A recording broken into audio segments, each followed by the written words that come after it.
Welcome to session 5. What can you do to help through the current situation? So this session is just some time for reflection. There's been so much movement in week 1 and 2, and this is just the gas pedal, just easing a little bit. Now, not the brake, just dropping into a 20 zone. And what I want you to do is just go and grab a piece of pen and a paper, or 2 pieces of paper, whatever you want, and come back to me, please. Okay, awesome, and thank you. So with your piece of paper, what I want you to do is just draw something that looks like this. So it's 3 circles, and on top of one you're going to write empowered, and on top of the other you're going to write drained. So 3 circles, empowered, drained. Okay? So we're going to start with this one, empowered.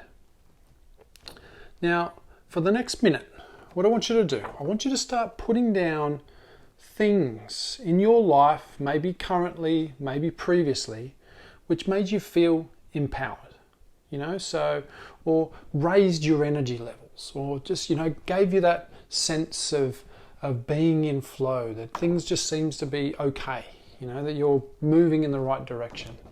Now, what are the type of activities that you do or have done that empowered you, that lifted you? So, for example, I put down things like meditation and mindfulness. Often listening to my teacher. He's incredibly gifted in the way he passes on and relays his information. And every time I hear from him, I feel uplifted. I feel like as if he understands a little bit about me when we talk, which is amazing. Other things were communicating with my wife or communicating with my kids and friends. I absolutely love that. It uplifts me. Gardening, walking in nature, swimming, anything in your life that does now or has done, things that you used to do. Maybe you used to be good at DIY and you've stopped doing it. Maybe you used to be good at cycling and you've stopped. Maybe you used to be good at knitting or whatever it was. Okay, so what empowers you or what lifts your energy? Or helps, when you do it, life seems a bit simpler, even if it's only for an hour or 2, maybe going to the gym, whatever. So what empowers you? So just for the next minute, just putting down as many as you can, okay? There's no limit, as many as you can.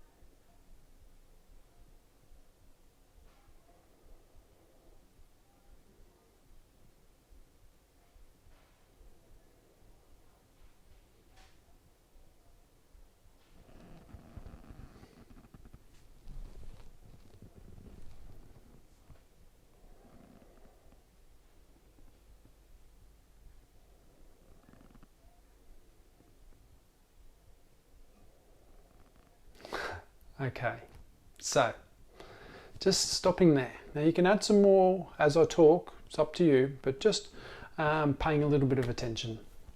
So next we move on to the drained. And these are activities that you do that you feel afterwards it drains you, or you tend to procrastinate about wanting to do it. Or maybe you just feel, like it's just sort of sapped the energy out of you. This feeling of feeling a little drained, a little exhausted. And I just want you to start listing things within that circle. Here's one that I did earlier. Of just things that drained you.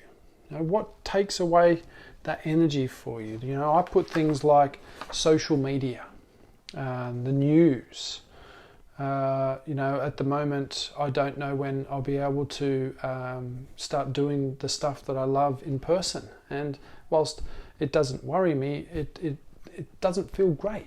You know what I mean? It just sort of drains a little bit of that energy from me. Obviously, in the current environment, without a steady income, I worry about supporting my family, and how I'll be able to continue to do that. Also, being a full-time dad, I love my children more than everything, but it can be quite draining by the end of the day. And often some cleaning tasks I'm just not great at. My wife will happily admit to those, and I'll admit to them. I'm not the greatest at some of those things. And when I know that I've got to do it, often I'll procrastinate.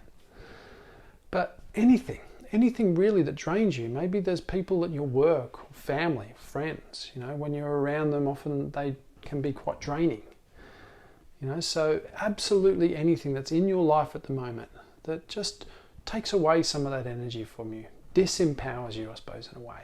And if you could pay someone else to do it. Those types of things. You find yourself procrastinating. You find yourself in your mind a lot about them. They sort of seem to take a little bit longer than you would like. All right, so just another minute. Just put down as many as you can. Don't compare lists or anything like that. Just focusing now on these things that disempower you and being honest. It's okay to have things that you're working with. It's okay to have these things in your life that continue to test your mindfulness. These are wonderful opportunities for practice and shouldn't be neglected. These should be, we're going to find out that part. I think I've spoiled it, but anyway, put how many, or as many as you'd like in that circle.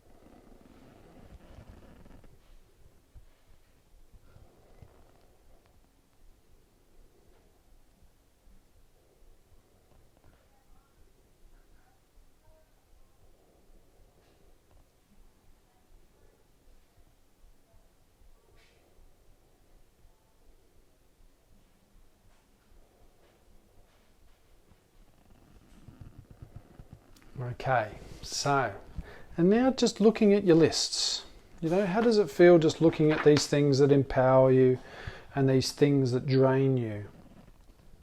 Now, what does it feel like just looking at it? What's changed in you? How does it feel?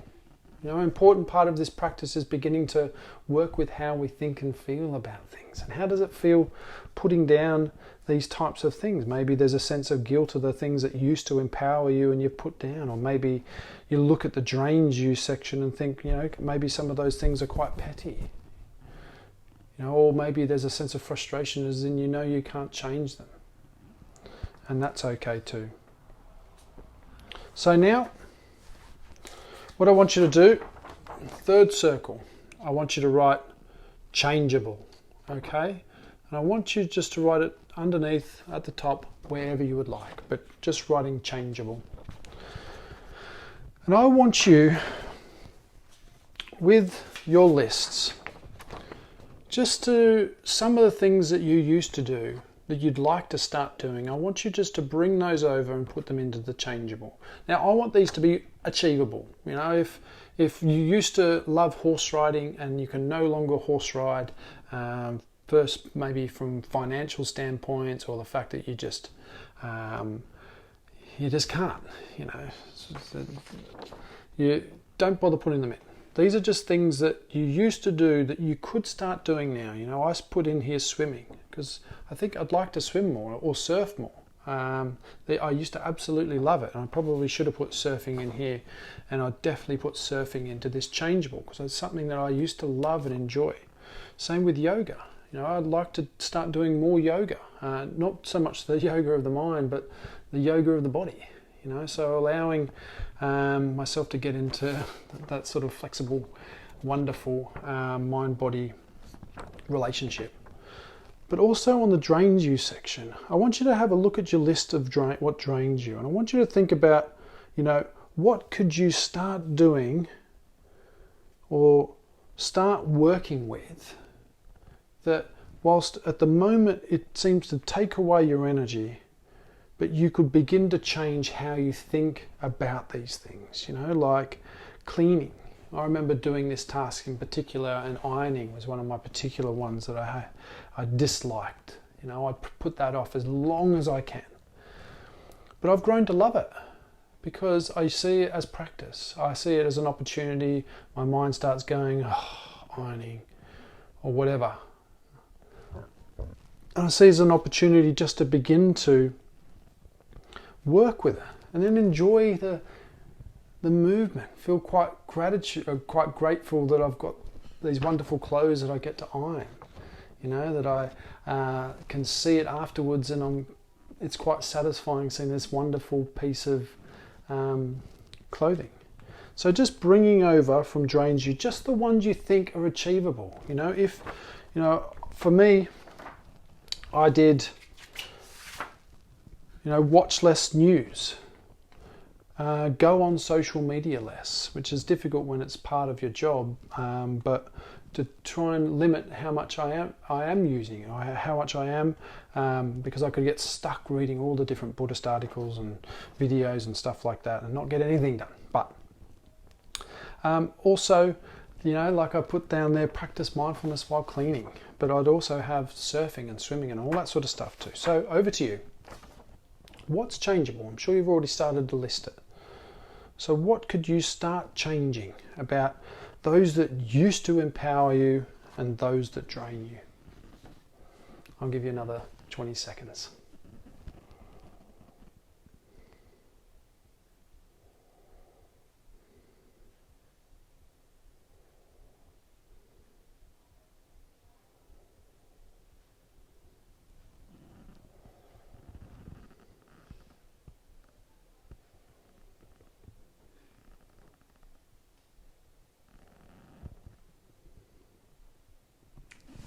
Okay, awesome. So, 2 more things to do with this. Now what I want you to do, I want you to prioritize them, okay? So I want you to list from 1 to however many you had, and I want you to put number 1 as being the thing that you think is most changeable, and number 10 being the thing which is least changeable. Okay, so number 1 being most changeable, all the way down in priorities that you think you could start changing straight away. Okay?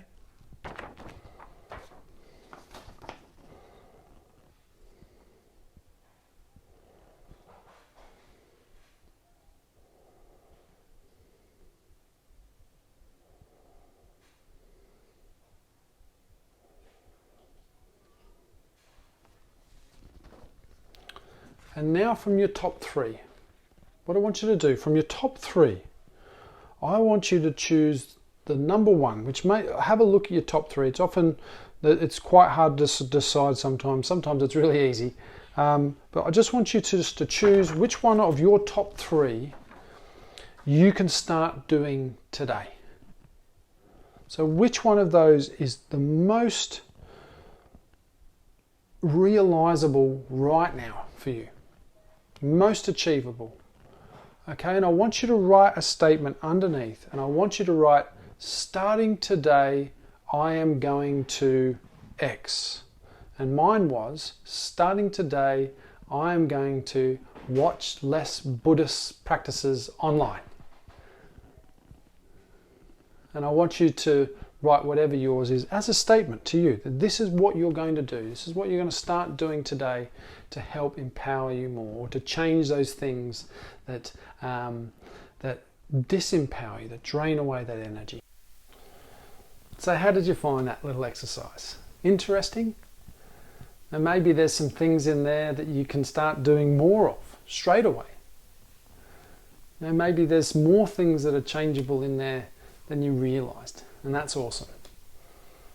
Now the last thing we're going to do today is a practice of awareness together.